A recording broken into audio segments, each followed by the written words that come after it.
বাঙালিদের পছন্দের খাদ্য তালিকায় লুচির নামটা সবসময় থাকে, সেটা হোক পুজোতে কিংবা এমনি সময়। আর আশা করি বন্ধুরা তোমরা বিভিন্ন রকমের লুচি খেয়েছো। তাই যারা লুচি খেতে ভীষণ পছন্দ করো, আজ ট্রাই করো নতুন স্বাদের পুরে ভরা ফুলকো লুচি। এই লুচি একবার যাকে বানিয়ে খাওয়াবে বারবার খেতে চাইবে, এতটাই নরম আর এতটাই দুর্দান্ত স্বাদের হয়।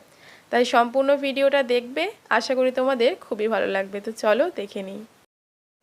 লুচি বানানোর জন্য আমাদের প্রথমেই লাগবে ময়দা। তোমরা চাইলে এখানে আটাও ব্যবহার করতে পারো।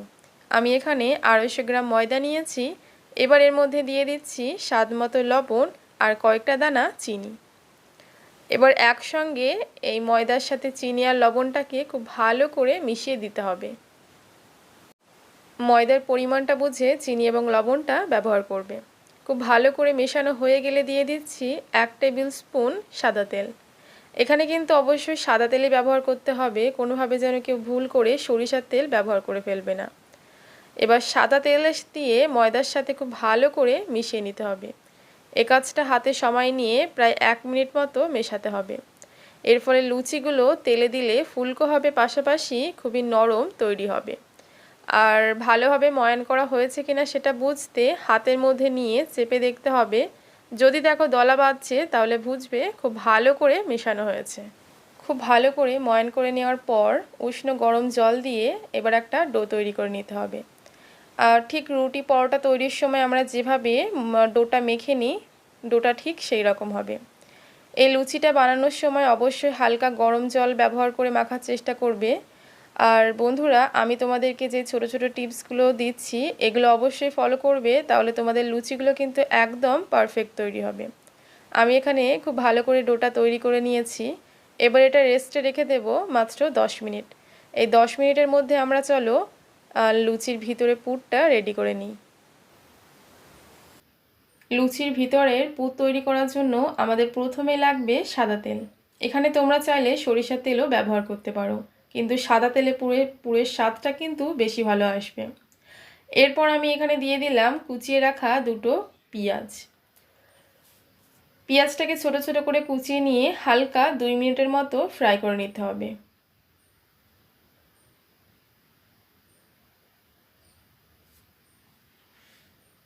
অনবরত নাড়িয়ে নাড়িয়ে হালকা ফ্রাই করে নিতে হবে।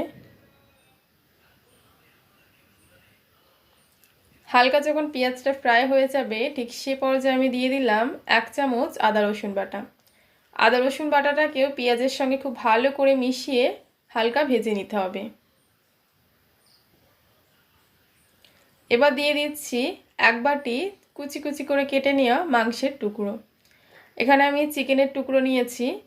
আর তোমরা যদি এখানে চিকেনের পুর তৈরি করতে না চাও, শুধুমাত্র কিন্তু তোমরা ভেজিটেবল পুরও তৈরি করতে পারো। কিন্তু আমি যেই পুরটা বানাচ্ছি এটা সত্যি দুর্দান্ত স্বাদের খেতে হয়। তোমরা শুধুমাত্র লুচির মধ্যে না দিয়ে এটা শুধু ভাত কিংবা পরোটা সব কিছুর সঙ্গে খেতে পারবে, দারুণ টেস্টি হয়। এবারে চিকেনের পিসটাকে খুব ভালো করে পেঁয়াজের সঙ্গে মিশিয়ে নিয়ে দিয়ে দিচ্ছি সবজি। আমি এখানে নিয়েছি বিনস, গাজর, ক্যাপসিকাম। তোমাদের বাড়িতে যেটা অ্যাভেলেবেল থাকবে সেটা দিয়ে বানাতে পারো। খুব ভালো করে সব সবজিগুলো এবং মাংসের টুকরোগুলো একসঙ্গে মিশিয়ে নিচ্ছি। এরকম মেশাতে হবে প্রায় 2 মিনিট, যতক্ষণ না এটা হালকা সিদ্ধ মতো হয়ে যায়। তো বেশ কিছু সময় ধরে খুব ভালো মতো ভেজে নিয়েছি। এবার ঢাকা দিয়ে দেব মাত্র 2 মিনিটের জন্য। এর ফলে সবজিটা অনেকটাই সিদ্ধ হয়ে আসবে। আবারও মিশিয়ে নেব। আর বন্ধুরা, আমি এ সময়ে স্বাদ মতো লবণ দিয়েছি 1/2 টিস্পুনের মতো, কিন্তু এডিট করার সময় কেটে গেছে, যে কারণে আমি তোমাদেরকে দেখাতে পারলাম না। তোমরা এ সময় অবশ্যই সামান্য লবণ দিয়ে নিও। এবার কয়েকটা শুকনো মশলা অ্যাড করব। তো তার মধ্যে এখানে দিয়ে দিচ্ছি 1/2 টিস্পুন করে হলুদ, লঙ্কা গুঁড়ো আর জিরের গুঁড়ো। খুবই সামান্য পরিমাণে এগুলো দিয়েছি। এবার একসঙ্গে খুব ভালো করে মিশিয়ে নিয়ে দিয়ে দিচ্ছি 1/2 কাপ মতো জল। এতে সম্পূর্ণ মাংস আর সবজি সিদ্ধ হয়ে যাবে। একসঙ্গে আবারও 2 মিনিটের মতো খুব ভালো করে মিশিয়ে নিতে হবে। এরপর ঢেকে দিয়ে আবারও 2 মিনিট সিদ্ধ করার জন্য রেখে দিতে হবে। আমি পুরটা একটু বেশি করে বানাচ্ছি, কেননা এই পুরটা কিন্তু ভাতের সঙ্গে খেতেও দারুণ লাগে, তাই আমি একটু বেশি করেই বানাচ্ছি। শুধু খেতে ভালো লাগে, তোমরা যদি চাও পরোটা কিংবা রুটির সঙ্গেও খেতে পারো। তো পুরটা প্রায় তৈরির শেষের দিকে। এবার দিয়ে দিচ্ছি 1 চামচ কর্নফ্লাওয়ার। কর্নফ্লাওয়ার দিয়ে খুব ভালো করে পুরের সঙ্গে মিশিয়ে নিলে আমাদের পুরটা একদম তৈরি হয়ে যাবে। আর পুরটা এদিকে তৈরি হয়ে গেছে। এবার শেষে দিয়ে দিচ্ছি আরও সামান্য পরিমাণে লবণ আর কয়েকটা দানা চিনি। আর আমার একটু ঝালটা কম বলে মনে হচ্ছিল, তাই সেটা দিয়ে দিলাম। কর্নফ্লাওয়ার বাড়িতে না থাকলেও কোনো সমস্যা নেই, এটা এমনিতেও দারুণ টেস্টি হয়। তো আমাদের পুরটা তৈরি হয়ে গেছে। এবার চলে এলাম 10 মিনিট পর। 10 মিনিট রেস্টে রাখার ফলে আমাদের ডোটা একদম সেট হয়ে গেছে। তো আবারও কিছুক্ষণ মেখে নিতে হবে। বন্ধুরা, এখানে মাখার কাজটা কিন্তু ভালোভাবে করতে হবে, তাহলে কিন্তু তোমাদের লুচিগুলো একদম পারফেক্ট এবং ফুলকো তৈরি হবে। আমি এখানে কিছুক্ষণ প্রায় 1 মিনিটের মতো মেখে নিয়েছি। এবার এর থেকে ছোট ছোট লেচি কেটে নিচ্ছি। ছোট বলাটা ঠিক হবে না, এটা রুটির চাইতে ছোট লেচি, কিন্তু লুচির চাইতে একটু বড় লেচি। ঠিক এই রকম সাইজের লেচি কেটে নিতে হবে। তো সবকটা একই সাইজের লেচি কেটে নিয়েছি। এবার এটা বেলে নেব। তার আগে তোমরা যার উপরে রেখে বেলবে তার গায়ে সামান্য পরিমাণে শুকনো ময়দা ছড়িয়ে নেবে। এরপর লেচিটাকে হালকা হাত দিয়ে প্রেস করে চেপে চেপে একটু বড় মতো করে নিয়ে বেলুনের সাহায্যে বেলে নেবে। লুচিগুলো একদম রাউন্ড শেপের না হলেও কোনো সমস্যা নেই, কারণ একটু পরে আমি তোমাদেরকে সম্পূর্ণ গোল করা একটা ট্রিক্স দেখাবো। তো এরকম হালকা বড় সাইজে বেলে নেওয়ার পর দিয়ে দেবে পুর।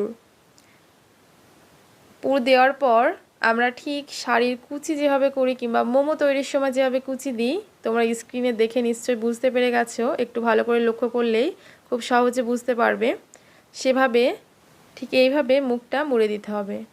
কুচি কুচি ভাঁজ করার পর মুখটা মুড়ে দিতে হবে খুব ভালো মতো, যাতে তেলে ছাড়ার পর আর মুখটা খুলে না আসে।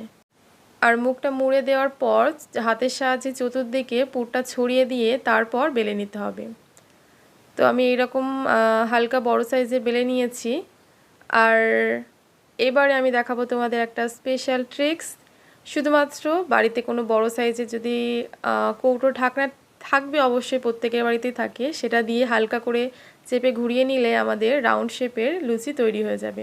আমরা ছোটোবেলাতে কিন্তু কম বেশি প্রত্যেকে এই ট্রিক্সটা অ্যাপ্লাই করেছি।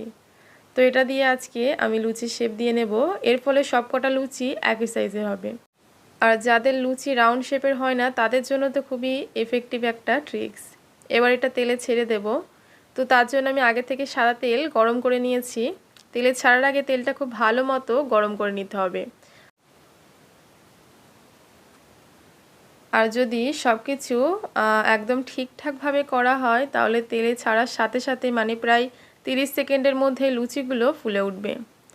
এই লুচির স্বাদটা অন্যান্য কচুরির তুলনায় কিন্তু একদম আলাদা। যতক্ষণ না তোমরা বাড়িতে নিজে না বানিয়ে খাবে কিংবা অন্যকে খাওয়াবে, বুঝতেই পারবে না।